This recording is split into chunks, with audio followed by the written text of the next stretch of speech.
हरे कृष्णा, राधे राधे। आप सभी का भक्ति चैनल पर स्वागत है। और आज आप सुनेंगे श्री सत्यनारायण व्रत की कथा, सत्यनारायण भगवान की कथा। वेदों के अनुसार सत्यनारायण भगवान की कथा करने से हजारों वर्षों के यज्ञ के बराबर फल मिलता है। सत्यनारायण कथा को सुनने से ही सौभाग्य की प्राप्ति होती है। पौराणिक कथा के अनुसार सत्यनारायण भगवान की कथा को सुनने वाले को उपवास अवश्य करना चाहिए। ऐसा माना जाता है कि श्री हरि विष्णु उनके जीवन की सभी परेशानियों को दूर करने में सक्षम है। स्कंद पुराण के अनुसार सत्यनारायण भगवान विष्णु भगवान का स्वरूप है और कहा जाता है कि ऐसी स्थिति में सत्यनारायण भगवान की कथा सुनने और करने से भगवान विष्णु भक्त पर कृपा करते हैं। ऐसा कहा जाता है कि ये किसी भी जीवन में खुशी और शांति लाता है। सत्यनारायण कथा का पाठ केले के पेड़ के नीचे या फिर घर के ब्रह्मा स्थान पर कराना उत्तम माना गया है। सत्यनारायण भगवान की कथा के भोग में पंजीरी और पंचामृत, केले और तुलसी दर अवश्य शामिल करना चाहिए। पूजा के संबंध में संकल्प लेने के बाद संकल्प अवश्य पूरा करें और पूजा के पश्चात प्रसाद को तुरंत ग्रहण करना चाहिए। झूठ नहीं बोलना चाहिए, किसी के साथ छल कपट नहीं करना चाहिए। पूर्णिमा या फिर एकादशी के दिन शाम के समय स्नानादि से निवृत्त होकर पूजा स्थान में के आसन में बैठ जाएं। पूजा के स्थान पर रंगोली बनाने के बाद उस रंगोली पर चौकी को रखें और फिर उस पर सतिया बनाएं। इस सतिये पर केले का पत्ता रखकर सुंदर सिंहासन पर भगवान का चित्र अथवा शालिग्राम जी की और गणेश जी की मूर्ति को विराजमान करने के बाद कलश रखें। सबसे पहले कलश की पूजा करें, फिर गणेश जी, गौरी जी और विष्णु भगवान आदि देवताओं का ध्यान करके पूजन करें और संकल्प लें कि मैं सत्यनारायण भगवान का पूजा तथा और कथा का श्रवण सदैव करूंगा या फिर करूंगी। फिर पुष्प को हाथ में लेकर सत्यनारायण भगवान का ध्यान करें और यज्ञोपवीत वस्त्र, फूल, धूप, नैवेद्य आदि से युक्त होकर यह स्तुति करें कि हे भगवान, मैंने श्रद्धा पूर्वक जल, फल आदि सब सामग्री आपको अर्पण की है। आप सब इसे स्वीकार कीजिए और मेरा आपको बारंबार प्रणाम है। इसके बाद श्री सत्यनारायण जी की कथा पढ़ें या फिर सुने। कथा के बाद भोग लगाएं, आरती का प्रसाद बांटें और बड़ों का आशीर्वाद लें। सत्यनारायण भगवान की पूजा और कथा सुनने के लिए आप किसी भी विद्वान पंडित की भी मदद ले सकते हैं। सत्यनारायण भगवान की पूजा का बहुत ही अधिक महत्व होता है। श्री सत्यनारायण व्रत कथा में 5 अध्याय हैं जिनका श्रवण करने से मनुष्य के सभी कष्ट दूर हो जाते हैं। श्री सत्यनारायण भगवान की व्रत कथा, पहला अध्याय। एक समय की बात है कि नौमी शारण्य तीर्थ में शौनकादिक 88,000 ऋषियों ने श्री सूत जी से पूछा कि हे प्रभु, कलयुग में विद्या रहित मनुष्यों को प्रभु भक्ति किस प्रकार मिल सकती है तथा उनका उद्धार कैसे होगा। हे मुनि श्रेष्ठ, कोई ऐसा तप बताइए जिसको थोड़ी समय में ही पुण्य मिले और मनवांछित फल की प्राप्ति हो जाए। इस प्रकार की कथा सुनने की हम लोग इच्छा रखते हैं। सभी शास्त्रों के ज्ञाता सूत जी बोले कि हे वैष्णवों, मैं पूज्य आप सभी के ने प्राणियों के हित की बात पूछी है, इसलिए मैं एक ऐसे श्रेष्ठ व्रत के बारे में आप लोगों को जरूर बताऊंगा जिसके बारे में नारद जी ने लक्ष्मी नारायण जी से पूछा था और लक्ष्मीपति श्रीहरि ने नारद जी से कहा था कि अब आप भी इसे सुनिए। एक समय की बात है, नारद जी दूसरों के हित की इच्छा के लिए अनेकों लोकों में घूमते हुए मृत्यु लोक में जा पहुंचे। वहां उन्होंने अनेक योनियों में जन्मे सभी मनुष्यों को अपने कर्मों के अनुसार पीड़ा झलकते हुए देखा। उनका दुख देखकर नारद जी सोचने लगे कि ऐसा क्या किया जाए जिससे निश्चित रूप से मानव के दुखों का अंत हो जाए। इसी विचार पर मनन करते हुए वह विष्णु लोक में गए। वहां पर नारायण की स्तुति करने लगे और बोले कि हे भगवान, आप अत्यंत शक्ति से संपन्न हैं। निर्गुण स्वरूप सृष्टि के कारण भक्तों के दुख को दूर करने वाले आपको मेरा प्रणाम है। नारद जी की स्तुति सुनकर विष्णु भगवान बोले कि हे मुनिश्रेष्ठ, आपके मन में क्या बात है, उसे निसंकोच कहो। इस पर नारद जी बोले कि मृत्यु लोक में अनेक योनियों में जन्मे मनुष्य अपने कर्मों द्वारा अनेक दुख से दुखी हो रहे हैं। हे प्रभु, आप तो ये बताइए कि मनुष्य थोड़े ही प्रयास से अपने दुखों से कैसे छुटकारा पा सकते हैं। तब श्री हरि बोले कि हे नारद, मनुष्यों की भलाई के लिए तुमने बहुत ही उत्तम प्रश्न पूछा है। स्वर्ग लोक व मृत्यु लोक दोनों में एक दुर्लभ उत्तम व्रत है जो पुण्य देने वाला है। आप आज प्रेम वश होकर मैं उसे तुमसे कहता हूँ। श्री सत्यनारायण भगवान का व्रत अच्छी तरह विधि पूर्वक करके मनुष्य तुरंत ही यहाँ सुख भोग कर मरने पर मोक्ष पाता है। श्री हरि के वचन को सुनकर नारद जी बोले कि उस व्रत का क्या फल है प्रभु, और उसका विधान क्या है? यह व्रत किसने किया था? इस व्रत को किस दिन करना चाहिए? आप सब कुछ विस्तार से बताएं। नारद जी की बात सुनकर श्री हरि बोले कि दुख व शोक से दूर करने वाला, यह सभी स्थानों पर विजयी दिलाने वाला है। मानव भक्ति को व श्रद्धा के साथ शाम को श्री सत्यनारायण भगवान की पूजा धर्म परायण होकर करना चाहिए। ब्राह्मण और बंधुओं के साथ करने से के साथ साथ ही यथाशक्ति अनुसार भक्ति भाव से भगवान को भोग लगाएं, आरती गाएं और ब्राह्मणों सहित बंधु बांधवों को भी भोजन कराएं। उसके बाद स्वयं भोजन करें। कीर्तन भजन के साथ भगवान की भक्ति में लीन हो जाएं।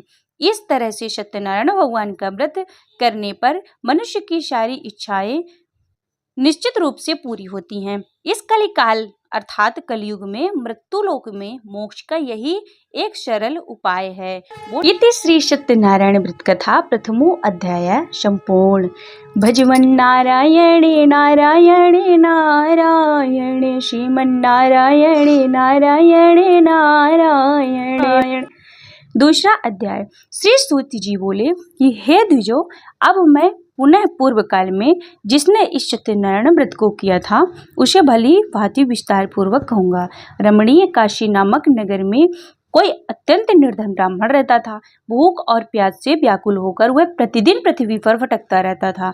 ब्राह्मण प्रिय भगवान ने उस दुखी ब्राह्मण को देखकर वृद्ध ब्राह्मण का रूप धारण करके उस द्विज से आदर पूर्वक पूछा कि हे विप्र, प्रतिदिन अत्यंत दुखी होकर तुम कहाँ पृथ्वी पर भ्रमण करते रहते हो? हे द्विज श्रेष्ठ, यह सब बतलाओ, मैं सुनना चाहता हूँ। भिक्षा के लिए ही ब्राह्मण बोला, हे प्रभु, मैं अत्यंत दरिद्र ब्राह्मण और भिक्षा के लिए ही पृथ्वी पर भ्रमण करता हूँ। यदि मेरी इस दरिद्रता को दूर करने का कोई उपाय जानते हैं तो कृपा पूर्वक बतलाइए। वृद्ध ब्राह्मण बोले कि हे ब्राह्मण देवता, सत्यनारायण भगवान विष्णु भगवान के अभीष्ट फल को देने वाला है। हे विप्र, तुम उसका उत्तम व्रत करो जिसके करने से मनुष्य सभी दुखों से मुक्त हो जाता है। व्रत के विधान को भी ब्राह्मण ने यत्न पूर्वक कहकर वृद्ध ब्राह्मण रूप धारी भगवान विष्णु वहीं पर अंतर्ध्यान हो गए। ब्राह्मण ने कहा कि उस व्रत को अच्छी प्रकार से वैसे ही करूंगा। यह सोचता हुआ उस ब्राह्मण को रात में नींद नहीं आई। अगले दिन प्रातःकाल उठकर सत्यनारायण भगवान का व्रत करूंगा, ऐसा संकल्प करके वह ब्राह्मण भिक्षा के लिए चल पड़ा। उस दिन ब्राह्मण को भिक्षा में बहुत सा धन प्राप्त हुआ। उसी दिन ने बंधु बांधवों के साथ भगवान सत्यनारायण का व्रत किया। इस व्रत के प्रभाव से वह श्रेष्ठ ब्राह्मण सभी दुखों से मुक्त होकर समस्त संपत्तियों से संपन्न हो गया। उस दिन से लेकर प्रत्येक महीने उसने यह व्रत किया। इस प्रकार भगवान सत्यनारायण के व्रत को करके वह श्रेष्ठ ब्राह्मण सभी पापों से मुक्त हो गया और उसने दुर्लभ मोक्ष पद को प्राप्त किया। हे विप्र, पृथ्वी पर जब कोई मनुष्य भी सत्यनारायण का व्रत करेगा तो उसी समय उसको समस्त दुख नष्ट हो जाएंगे। हे ब्राह्मणों, इस प्रकार भगवान नारायण ने महात्मा नारद जी से जो कुछ कहा मैंने वह सब आप लोगों से कह दिया। आगे अब और क्या कहूँ? हे मुनि, इस पृथ्वी पर ब्राह्मण से सुनी हुई इस व्रत को किसने किया, वह सब हम सुनना चाहते हैं। उस व्रत पर हमारी श्रद्धा हो रही है। श्री सूत जी बोले कि मुनियों, पृथ्वी पर जिसने यह व्रत किया उसे आप लोग सुने। एक बार वह द्विज श्रेष्ठ अपनी धन संपत्ति के अनुसार बंधु बांधवों तथा परिजनों के साथ व्रत करने के लिए उद्यत हुआ। इसी बीच एक लकड़हारा वहां पर आया और लकड़ी बाहर रखकर उस ब्राह्मण के घर गया। प्यास से व्याकुल हो उस ब्राह्मण को व्रत करता हुआ देख प्रणाम करके उसने बोला कि हे प्रभु, आप ये सब क्या कर रहे हैं? इसके करने से किस फल की प्राप्ति होती है, सो विस्तार पूर्वक मुझसे कहिए। विप्र ने कहा कि यह सत्यनारायण भगवान का व्रत है जो सभी मनोरथों को को प्रदान करने वाला है। उसी के प्रभाव से मुझे सब महान धन धान्य आदि प्राप्त है। जल पीकर तथा प्रसाद ग्रहण करके वह नगर चला गया। सत्यनारायण देव के लिए मन में ऐसा सोचने लगा कि आज लकड़ी बेचने से जो भी धन प्राप्त होगा उसी से भगवान सत्यनारायण का व्रत करूंगा। इस प्रकार मन से चिंतन करता हुआ उसने लकड़ी को मस्तक पर रखकर एक सुंदर नगर में गया जहां धन संपन्न लोग रहते थे। उस दिन उसके लकड़ी का दुगना मूल्य प्राप्त हुआ। उसके बाद प्रसन्न हृदय होकर वह पके हुए केले, फल, शर्करा, घी, दूध और गेहूं का चूर्ण शवाया मात्रा में लेकर अपने घर आया। तत्पश्चात उसने अपने बंधुओं को बुलाकर विधि विधान से भगवान श्री सत्यनारायण का व्रत किया। उस व्रत के प्रभाव से वह भी धन पुत्र से संपन्न हो गया और इस लोक में अनेक सुखों का उपभोग कर अंत में सत्यपुर अर्थात बैकुंठ लोक चला गया। इति श्री सत्यनारायण व्रत कथा द्वितीय अध्याय समाप्त। श्रीमन्नारायणे नारायणे नारायणे भजमन्नारायणे नारायणे नारायणे बोलो नारायणे नारायणे नारायण। तीसरा अध्याय। सूत जी बोले, हे श्रेष्ठ मुनियों, अब आगे की कथा कहता हूँ। पहले समय में उल्लवका मुख नाम का एक बुद्धिमान राजा था। वह सत्यवक्ता और जितेंद्रिय था। प्रतिदिन देवस्थानों पर जाता और निर्धनों को धन देकर उनके कष्टों को दूर करता था। उनकी पत्नी कमल के समान मुख वाली तथा सती साध्वी थी। भद्रशिला नदी के तट पर उन दोनों ने श्री सत्यनारायण भगवान का व्रत किया। उसी समय साधु नाम का एक वैश्य आया। उसके पास व्यापार करने के लिए बहुत सा धन भी था। राजा को व्रत करते हुए देखकर वह विनय से पूछने लगा कि हे राजन, भक्ति भाव से पूर्ण होकर आप ये क्या कर रहे हैं? मैं सुनने की इच्छा रखता हूँ, तो आप कृपा कर मुझे बताएं। राजा बोला कि मैं अपने बंधु बांधवों के साथ पुत्रादि की प्राप्ति के लिए श्री सत्यनारायण भगवान का व्रत व पूजन कर रहा हूँ। राजा के वचन को सुनकर साधु ने आदर से बोला कि मुझे इस व्रत का सारा विधान कहिए, मैं भी इस व्रत को करूंगा। मेरी भी संतान नहीं है और इस व्रत को करने से निश्चित रूप से मुझे संतान की प्राप्ति होगी। राजा ने यह सारा विधान सुनकर व्यापार से निवृत्त हो वह अपने घर को गया। साधु ने अपनी पत्नी से संतान देने वाले इस व्रत का वर्णन कह सुनाया और कहा कि जब मेरी संतान होगी तब मैं इस व्रत को करूंगा। साधु ने इस तरह के वचन अपनी पत्नी लीलावती से कहे। एक दिन लीलावती पति के साथ आनंदित हो सांसारिक धर्म से प्रवृत्त होकर सत्यनारायण भगवान की कृपा से गर्भवती हो गई। 10वें महीने उसके गर्भ से एक सुंदर कन्या ने जन्म लिया। माता पिता ने अपनी कन्या का नाम कलावती रखा। एक दिन कलावती की माँ लीलावती ने अपने पति को याद दिलाया कि आपने सत्यनारायण भगवान के जिस व्रत का करने का संकल्प लिया था उसे करने का समय आ गया है, आप इस व्रत को करिए। साधु बोला कि हे प्रिय, इस व्रत को मैं उसके विवाह पर करूंगा। इस प्रकार अपनी पत्नी को आश्वासन देकर वह नगर को चला गया। साधु ने एक बार नगर में अपनी कन्या को सखियों के साथ देखा तो उसे लगा कि उसकी कन्या अब विवाह के योग्य हो गई है और उसने कन्या के योग्य वर ढूंढना शुरू कर दिया।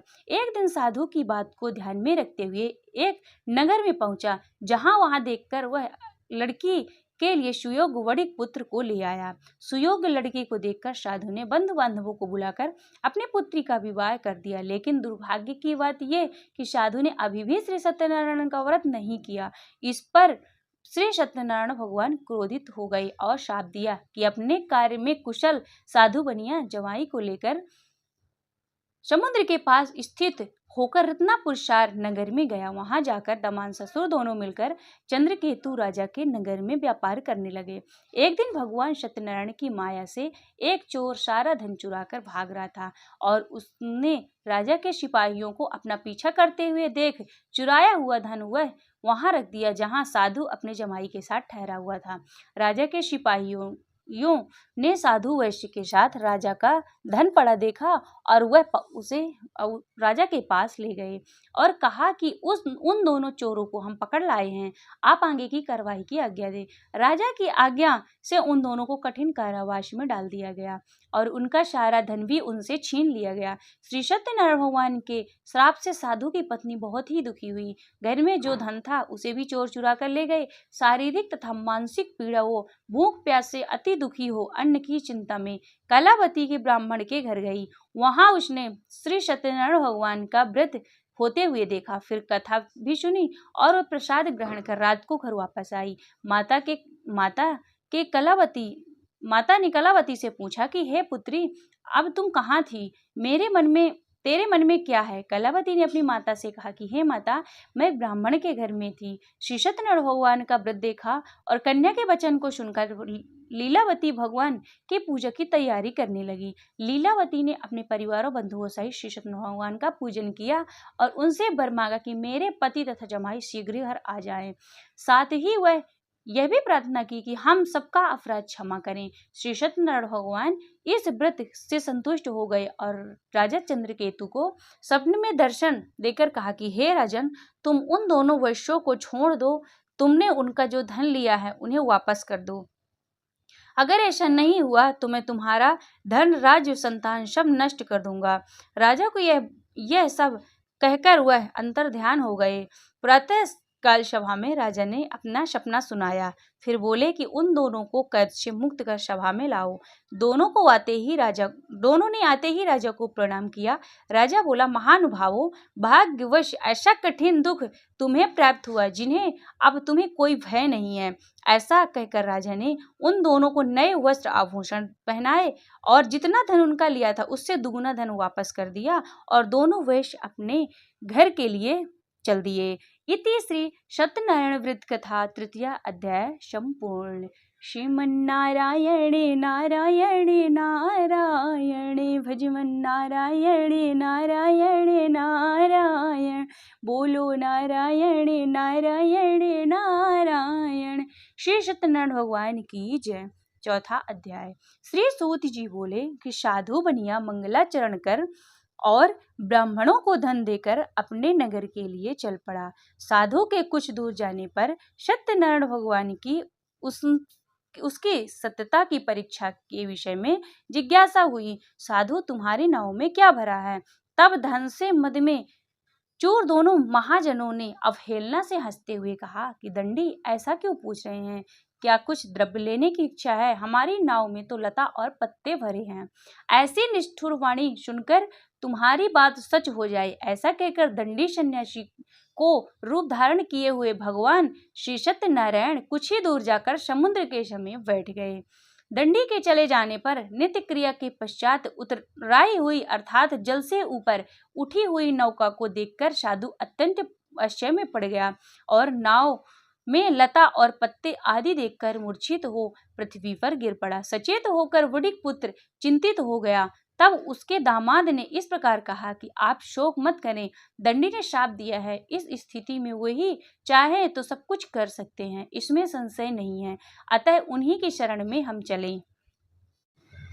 वही मन की इच्छा पूर्ण होगी। दामाद की बातें सुनकर साधु बनिया उनके पास गया और प्रणाम किया और आदर पूर्वक कहने लगा कि आपके सम्मुख मैंने जो कुछ कहा, असभ्य भाषण रूप अपराध किया, आप मेरे उस अपराध को क्षमा करें। ऐसा कहकर बारंबार प्रणाम करके वह महान शोक से आकुल हो गया। दंडी ने उसे रोता हुआ देखकर कहा कि अरे मूर्ख, रो मत, मेरी बात सुनो। मेरी पूजा से उदासीन होने के कारण तथा मेरी आज्ञा से ही तुमने बारंबार दुख को प्राप्त किया है। भगवान की ऐसी वाणी सुनकर वह उसकी स्तुति करने लगा। साधु ने कहा कि हे प्रभु, यह आश्चर्य की बात है कि आपकी माया से मोहित होने के कारण ब्रह्मा आदि देवता भी आपके गुणों और रूपों को यथावत रूप नहीं जान पाते हैं। फिर मैं मूर्ख आपकी माया से मोहित होने के कारण कैसे जान सकता हूँ? आप प्रसन्न हो, मैं अपनी धन संपत्ति के अनुसार आपकी पूजा करूँगा। मैं आपकी शरण में हूँ। मेरा जो नौका में स्थित पूरा धन है उसकी तथा मेरी रक्षा करें। उस बनिया की भक्ति युक्त वाणी को सुनकर भगवान जनार्दन संतुष्ट हो गए। भगवान हरि उसे अभीष्ट वर प्रदान करके वहीं अंतर ध्यान हो गए।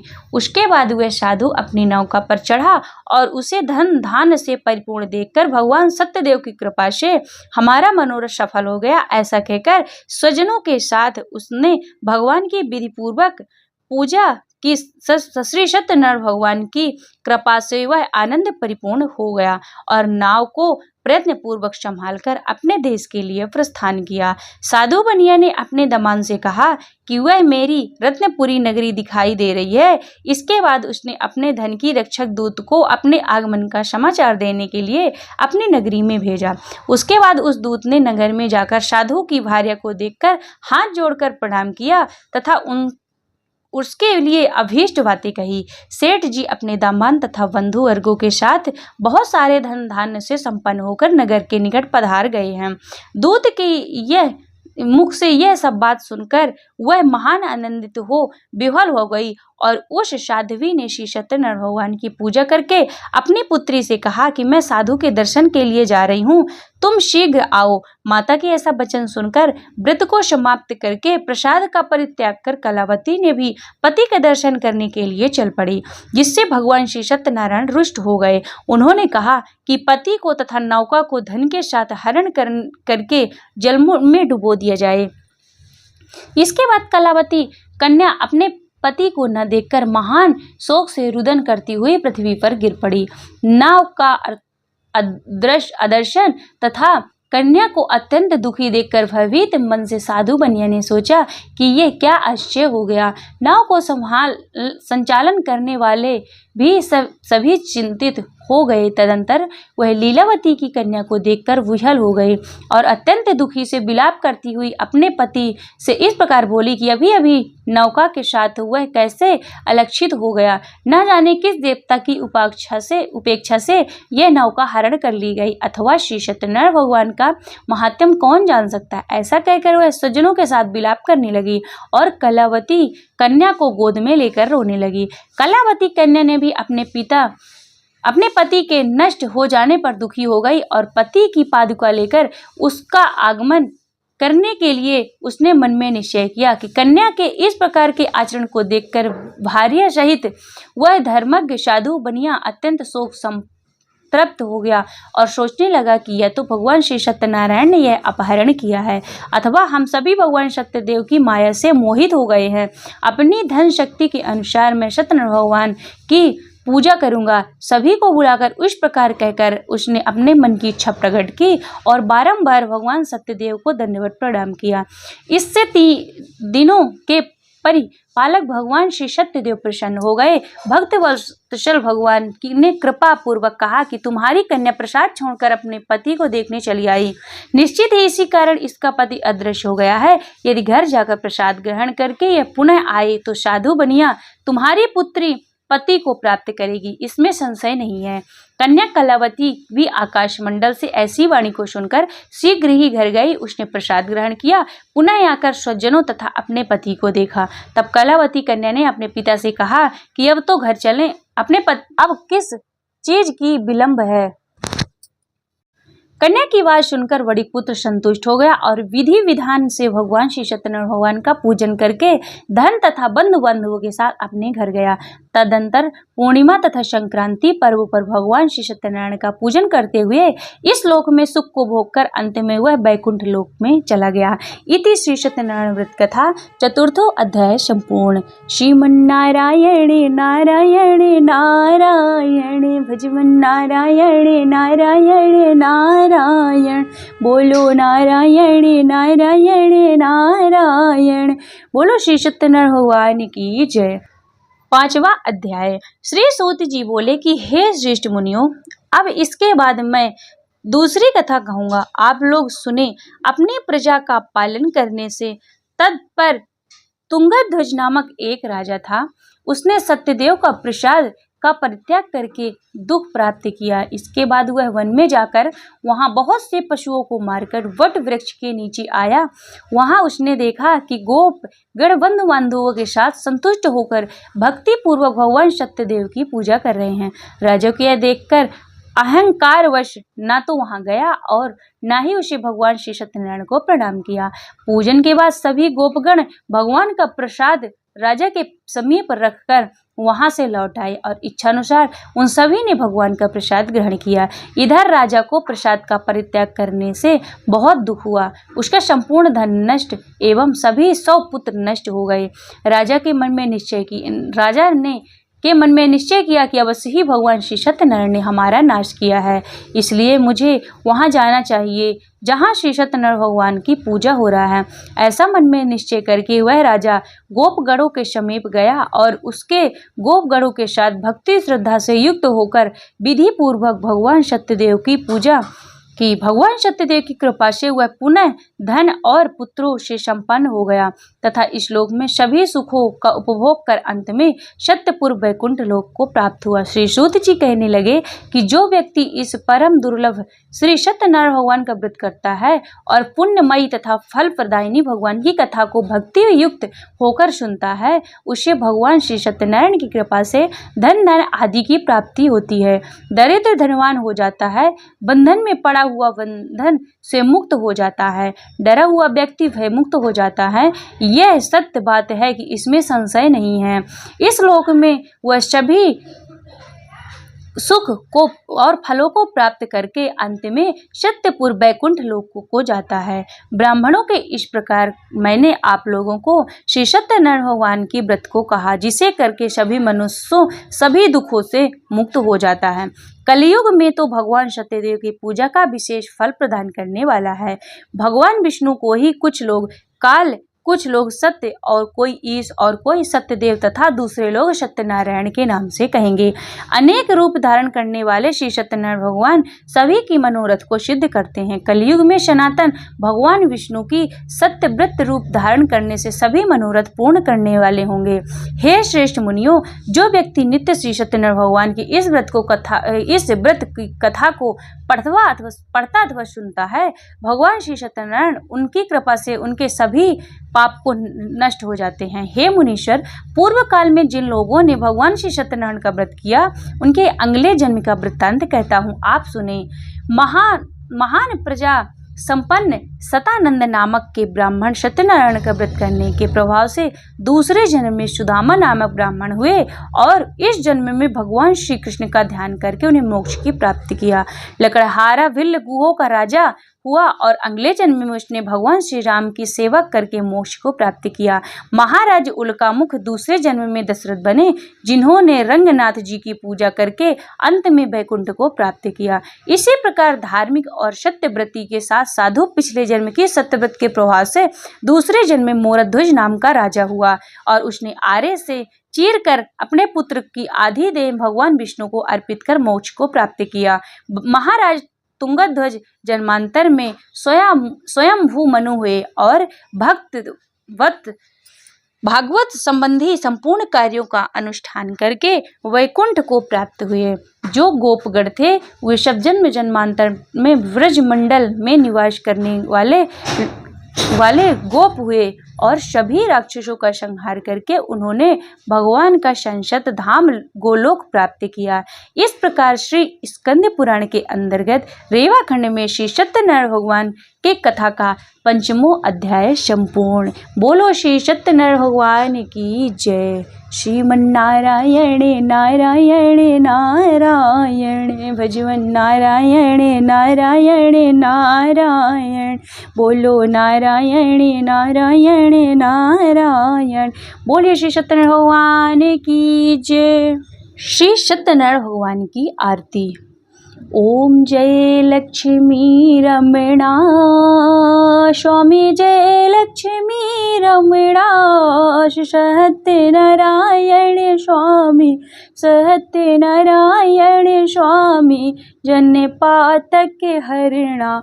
ओम जय लक्ष्मी रमणा रत्न जड़ित सिंहासन अद्भुत छविराज, प्रभु अद्भुत छवि राजे।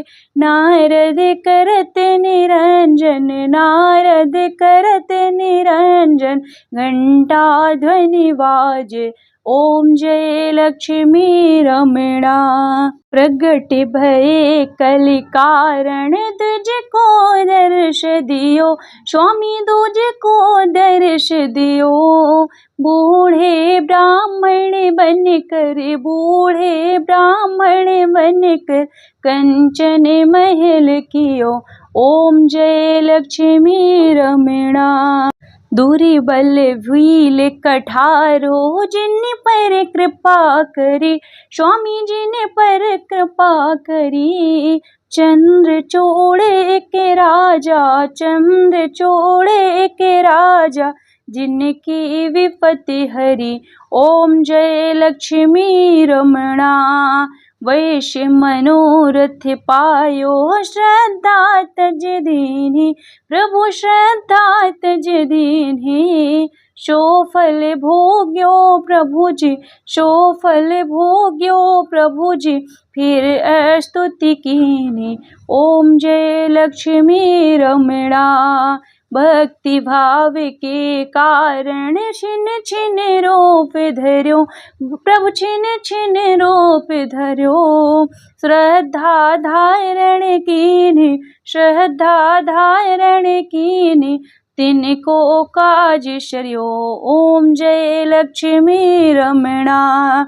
ग्वाल बाल संग राजा, वन में भक्ति करी स्वामी, वन में भक्ति करी। मन वांछित फल दीन, मन वांछित फल दीन, ओ दीन दयाल हरि। ओम जय लक्ष्मी रमणा। चढ़ते प्रसाद शवायो, कंदले फल मेवा स्वामी, कंदले फल मेवा। धूप दीप तुलसी से, धूप दीप तुलसी से, राजीशत देवा। ओम जय लक्ष्मी रमणा। श्री सत्यनारायण जी की आरती जो कोई नर गावे स्वामी, जो कोई नर गावे। तन मन सुख संपत्ति, मन वांछित फल पावे। ओम जय लक्ष्मी रमणा। ओम जय लक्ष्मी रमणा स्वामी, जय लक्ष्मी रमणा। सत्यनारायण स्वामी, सत्यनारायण स्वामी, जनपातक हरिणा। ओम जय लक्ष्मी रमणा। सभी बोलो सत्यनारायण भगवान की जय।